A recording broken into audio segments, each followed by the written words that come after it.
The most use for these kinds of robots are at points where people need to receive different kinds of information or support. So for example, there's a wayfinding point in a shopping centre.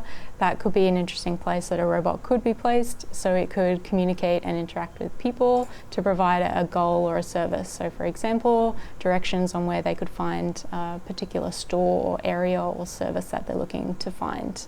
Other areas that social robots can play a big role is looking at healthcare applications.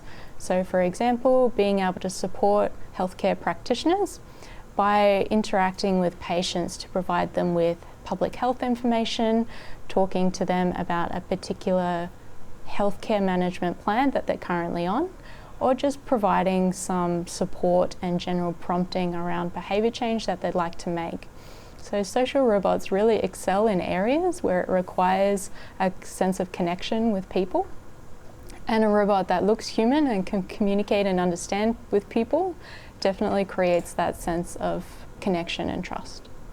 So anthropomorphism is the idea that people place behaviours or emotions or traits onto particular types of machines.